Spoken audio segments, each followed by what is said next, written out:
My fingerprints went up, and I said, "My name, Alan Smith." And they'll come back and say, Comes "Yeah, up, oh, or in you have different California, names. You've got your other name names. is, Al Right. Jones." Yeah. Those fingerprints belong to somebody who committed this crime. Hey, Tom, would you hold on to him? Yeah. You get a detention order And right then. and then you get that support, and so, and I have, for life, I still don't know why the governor and a number of the immigration advocates are opposed to this, because it's, they're saying, oh, well, it'll profile. We'll only profile criminals from what I can see. But again, I got to opt in. Yeah. I've got to decide to do something bad, so I get And they say, fingerprinted. well, it'll discourage immigrants from cooperating with it. Well, only if they're committing a crime. It's only the people who are being fingerprinted. Right. And so I guess I don't really care about not, their opinion. It doesn't necessarily do anything as far as reducing the number of illegal aliens who aren't committing felonies. Right. That's a whole different set of problems. That immigration issue, secured communities, isn't going to deal with plus or minus. No, but it will deal with people who are known criminals and have different aliases, perhaps. And it will help either get them, if they've committed a crime here, they ought to be tried and punished here, and then sent home. Right, wrong, or indifferent, you'll know that Al Smith is really Al Jones or 14 other names. Well, and it's interesting how it all evolved, too, because when I first sent the governor a letter and said we should join this program, he said, oh, no, we don't want to do this. And I met with the director of the Immigration and Customs Enforcement a couple of times on it. And initially, when they had pilot communities, Boston has had it for 10 years, I think, close to it. And they were saying, well, the state had to actually accept it. The governor had to sign an agreement with the federal government. Well, they got some pushback from our governor and the governor of New York and the governor in Illinois. And they said, we need this system rolled out everywhere. And so they said, told us that they didn't need the governor's signature anymore, but by 2013, everybody would be signed up. I thought it was mandatory next year. It is, but we've been able to be moved up a little bit. Okay. And now, as of May 15th, we're connected. If we had had this 8 months ago, there's, who knows what could have happened, but there's reason to believe that a young man from Milford would not have been killed because the individual wouldn't have been here, because he'd committed some problems earlier, or at least we would have had a lot more information. But we don't know of any downside. I don't think there is one. I think it doesn't cost the Milford taxpayer anything, other than very indirectly through their federal taxes, I suppose, some fraction of that. It's another tool for the local police, the state police to have, to get quicker information on somebody who might be a very dangerous person, and to figure out how to deal with them. So now we're at that time of year. I mean, I'm happy to say nobody's running against you this year. Not yet, and hopefully well, yeah, we'll see. You could have a sneak attack. You never know, and I conduct myself as if I have somebody anyway, that I still do everything I'm supposed to do. Well, you had to 2 years ago. Yeah, I do, and I try to get to as many of the meetings as I can to understand what's going on in the community and what people. Yeah, but you've done that regardless. Sure. So now, this is a unique time for Milford. We have Richie Neal not here. We're going to have a new member of Congress. There are a couple of people running in the Democratic primary and a couple in the Republican primary. Is probably the most well-known of the Democratic candidates is Joe Kennedy III, who's been to Milford a couple of times already. I'm hoping that he'll do what Richie Neal did and have at least a staff person in office here locally, because we're kind of at the one end of that district now, with Newton and the Brookliners. We weren't before with Springfield? We're at the other end of a different district. But so I hope he will do that, and I've certainly urged him to do it. But he's still got he's going to go in the primary, then he's got a couple of pretty credible Republican candidates who he's got to defeat. But now in a one-party state. Well, I mean, we have a Republican senator now, so we're not totally one party. We'll get to that one next. I mean, realistically. Well, the odds should be that Joe Kennedy, assuming he's the nominee for the party, should be a very strong candidate.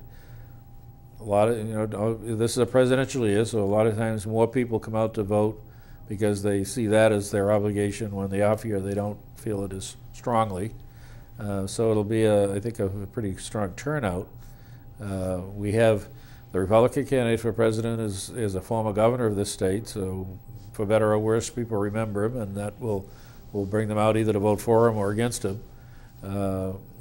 People are either happy or not happy with the current president, with President Obama, so that will, sometimes people end up not voting for someone but against the other candidate. Right. I'm not sure if it works so much, that's fine. I just wonder, I mean, when you look at presidential politics, I mean, somehow I don't think that a lot of money is being spent to woo the 12 Republicans in Massachusetts.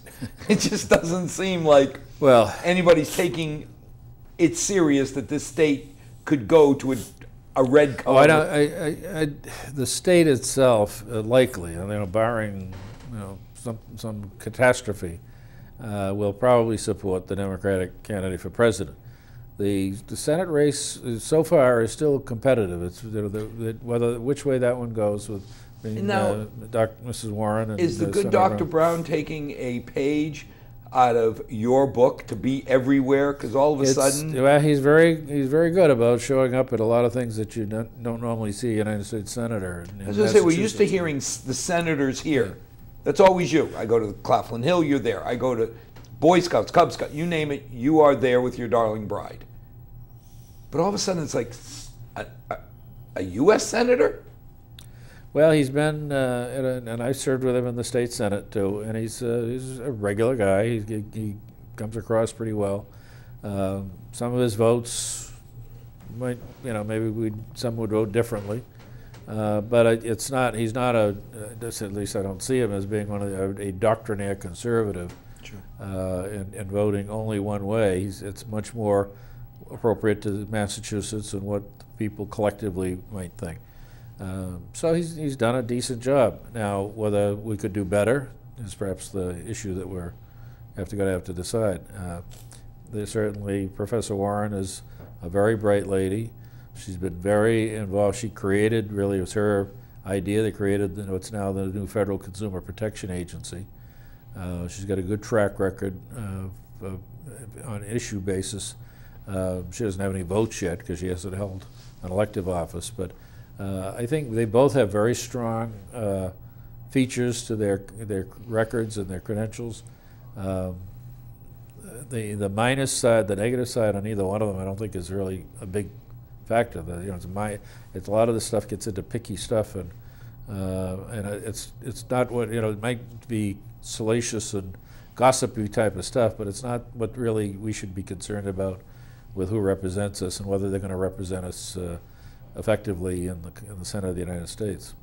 So that's going to be down. It'll be a matter of taste, whether people like somebody, don't like somebody, whether they say something that sets off a firestorm or whatever it might be. But we'll have a respectable choice, I think, to make when the vote comes on that level. And I think who knows where that will go.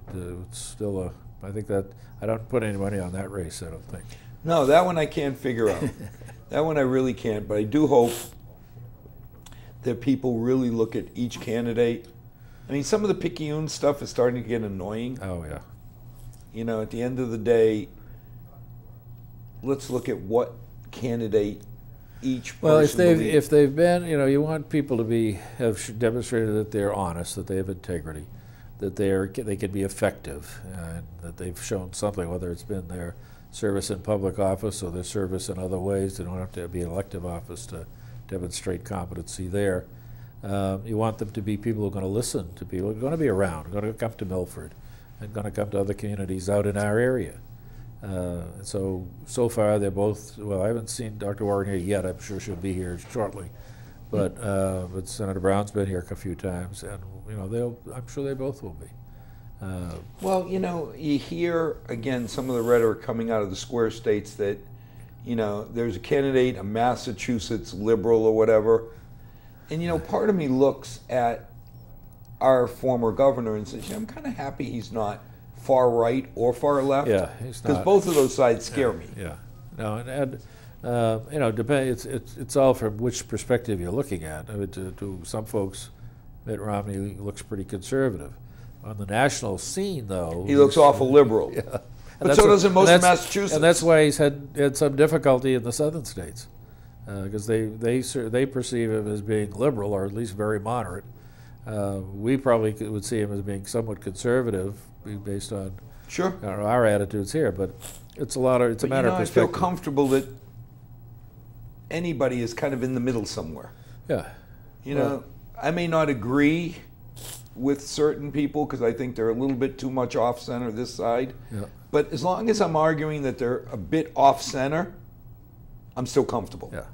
It's when they're at either extreme that gets me nervous. Budget-wise, how are we doing? Well, the most recent month wasn't as good as we needed it to be. It was off, so we've been up and down a little bit. But we're close on this year's budget, and we're not back in a position where, you know, the no holds barred kind of thing, that everybody can go back to what they was getting 3 or 4 years ago, and maybe we never will be. But I think we're you know, the focus on the local aid, particularly school aid, looks like it's reasonably good. It could be better perhaps, but it's not going to trigger too many serious problems. And at a time when we dropped the federal money, was no longer coming into us, and that was helping to underwrite some things. So many of the school districts are doing okay. Some are having some struggle, depending on how they're more local issues. Sure. And the town governments, we're all lucky, state and local, in the winter that we just had. Snow and ice didn't really kill us this year. No, so we didn't go over budget. In many cases, we have a little bit of extra money left. So those things, of course, that's iffy anyway. Some years you could do it, many years you can't. But I would say we're in better position as a state than a lot of other places. But it could change because of what's going on outside the state. But I think with the budget will come up, where our local numbers will be very similar to what the House did. Some other agencies, they actually underfunded a few accounts that we're going to have to figure out how we're going to get funded again. But it's tweaking. Yeah, and I think we're not in serious fiscal problems that we were 3 years ago when the bottom was falling out of the revenue side. So we're getting back online. Businesses are starting to do better, and we need to keep that momentum going. Well, thank you for all your work. Thank you for always being in Milford when we need you, and for fighting for us when we need you. And as always, good night to the 6 or 8. Now at the center here, we could be up to 10 people watching. May God bless, and may tomorrow be a better day at the center of the universe than tonight. Thanks. Thank you for coming on. My pleasure.